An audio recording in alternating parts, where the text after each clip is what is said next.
Today, Nintendo knows why the Wii U didn't start out strong, and it's exactly what you think. This is CheckPoint.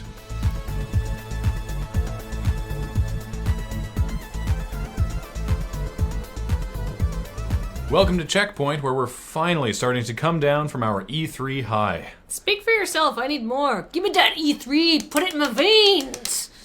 Yeah, I'm with you. After the show, you want to go watch replays of press conferences? Hell yeah. Sick. It's been a slow news week after E3, so here's a crazy Smash Brothers glitch people have discovered. If a player using classic-style Chompy Pac-Man lays his trampoline, then jumps and transforms back into terrifying 3D arms and legs Pac-Man at just the right time, then their opponent falls through the stage. Just right through it. Gone. This works on any stage and against any character, a few of whom do have ways of climbing back up, as if Jigglypuff wasn't friggin' busted already. The EVO 2015 fighting tournament is in a couple of weeks, so Nintendo had better get this patched, like, today. Remember Steam Spy? Developer Sergey Galikoin has been scraping Steam data since April, and this week he published a blog post with some of the demographic information he's gathered.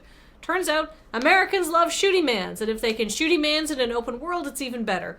Russians, meanwhile, love anything with a World War II or post-apocalyptic theme. China is a hotbed of piracy, people in the UK really like football games, and finally, Germans love sim games. If your game has simulator in its title, apparently about 15% of the player base will be German. So what has Steam Spy taught us? Mostly that our long-held national gaming stereotypes are, for the most part, 100% accurate. So I guess I'm looking forward to future Steam Spy updates that irrefutably prove that people from New Zealand are interested in sheep-herding games, and that the average Canadian's favorite title is NHL 15. Hardware company and perpetual esports sponsor Razer has released the latest iteration of their Mamba gaming mouse, and it sounds like the most over-engineered PC input device we've ever heard of. It's got a 16,000 DPI laser, which is adjustable in 1 DPI increments, suggesting that somehow human beings can tell the difference. I'm not even sure my PC can tell the difference.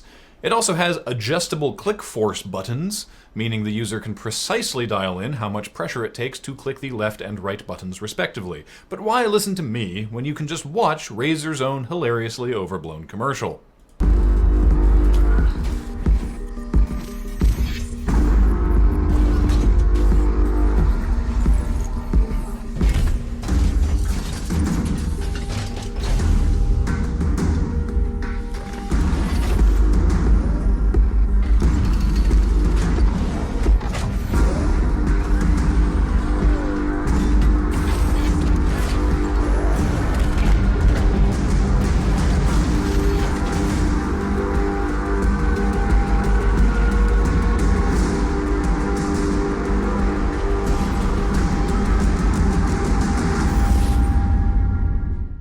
Unless that mouse is going to turn into a small robot, or at least some kind of robot tank hybrid, and physically go to my opponent's house and launch tiny Stinger missiles at their ankles, I don't think 16 million color options are going to make me a better gamer. Nintendo knows exactly why the Wii U wasn't a smash hit when it came out.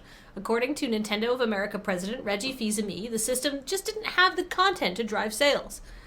This industry is all about content, he told Polygon. I can map out why the Wii took off at launch. It had 2 killer pieces, Twilight Princess, Wii Sports. Look at our DS business. Our DS business was okay, but it was the launch of the DS Lite and Nintendogs and the first Super Mario Bros. That sort of dramatically took the system off. So Reggie, it sounds like you and the rest of the people at Nintendo actually have a pretty good idea of what you need to do to launch a console successfully. It needs to have games. So why did you launch the Wii U without the content you knew it needed? Did you look at your history of previous launches and say, well, only the consoles with must-have games sold well initially, and every time we've launched a new piece of hardware without that, sales have been kind of shitty, but let's try it again and see what happens. Were you trying to see if the phases of the moon had influence on your console sales? Wait, Nintendo, are you afraid to succeed? Sometimes people who are scared to fail secretly sabotage themselves so they can't succeed, and then by extension they can't fail. Nintendo, I don't think you need a marketing advisor. I think you just need a therapist. Turns out real sports are way more dangerous than esports, as Yilang Doublelift Peng found out the other day. Doublelift has been temporarily benched by pro League of Legends team Counterlogic Gaming after gashing his finger open on the hoop during a game of basketball. The injury, which needed stitches, comes at a bad time since CLG is in the middle of the League Championship Series summer portion, with finals coming up in August. We hope this won't lead to harsh restrictions by professional esports teams, but we could definitely see some kind of limitation on outdoor activities. Perhaps a pair of protective gauntlets becoming mandatory. Or maybe it's safer just to keep their players in a windowless box, like Veal that's really good at soloing mid.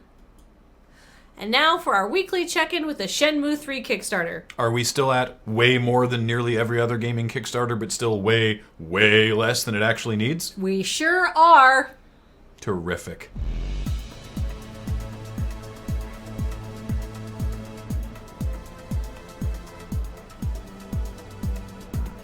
Coming up, through extensive testing, YouTuber Low Spec Gamer has found a way to make the otherwise gorgeous Witcher 3 look like a PS2 launch title, in case you need to run it on your IBM ThinkPad. Quick correction, or just thing I wanted to mention for last week's episode, the E3 thing. I made a very, very bad choice of words when I was talking about the Xbox One's backward compatibility. I was like, that makes it the only current generation console that's backwards compatible. You can just put the disc in. It's like, you can absolutely do that with the Wii U, which like 8 million YouTube commenters reminded me of. And it's like, I knew that. I just said the only one. In my head, it was only the Xbox One and the PS4. Because of the current generation?